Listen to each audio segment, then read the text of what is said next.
امیر Jamaat Islami Pakistan senator سراج الحق نے وزیر اعظم عمران خان کو شدید تنقید کا نشانہ بناتے ہوئے کہا کہ نالائق طالب علم نقل کے باوجود فیل ہو رہا ہے۔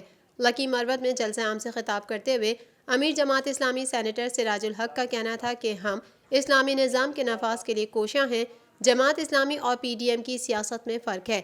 پی ڈی ایم اور پی ٹی آئی انگریز سامراج کے ایجنڈے پر عمل پیرا ہیں۔ سراج الحق کہتے ہیں کہ پاکستان میں قاتلوں کو سزا نہیں، تحفظ ملتا ہے۔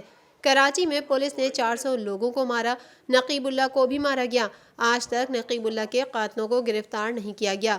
یہ نظام قاتلوں، ظالموں، شوگر مافیا، لینڈ مافیا اور آٹا چوروں کے لیے ہے۔ یہاں ان ظالموں کو کوئی سزا نہیں دے سکتا۔ ہم اسلامی نظام چاہتے ہیں جہاں قانون سب کے لیے یکساں ہو۔ امیر جماعت اسلامی نے کہا کہ وزیر اعظم کہتے ہیں ہماری تیاری نہیں تھی تو امتحان میں کیوں بیٹھے اور وزارت عظمیٰ کیوں لی؟ عمران خان اور ان کی کابینہ نقل کے باوجود فیل ہو گئی۔ سراج الحق کا کہنا تھا کہ موجودہ حکمرانوں کے ہاتھوں میں پاکستان محفوظ نہیں ہے، یہ بزدل حکمران ہیں۔ آج بھی آئی ایم ایف ٹیم اسلام آباد میں موجود ہے اور اس بینک کا دباؤ ہے کہ پاکستان کے لوگوں کو اور نچوڑا جائے، جبکہ بجلی اور گیس کی قیمتوں میں مزید اضافہ کیا جائے۔ امیر جماعت اسلامی نے کہا کہ آج ملک پر خطرات کے بادل ہیں، پاکستان پر اسرائیل کو تسلیم کرنے کے لیے دباؤ ہے۔ عمران خان نے کہا تھا کہ کشمیر کا سفیر بنوں گا، کشمیر کے سفیر نے کشمیر کو مودی کے حوالے کر دیا۔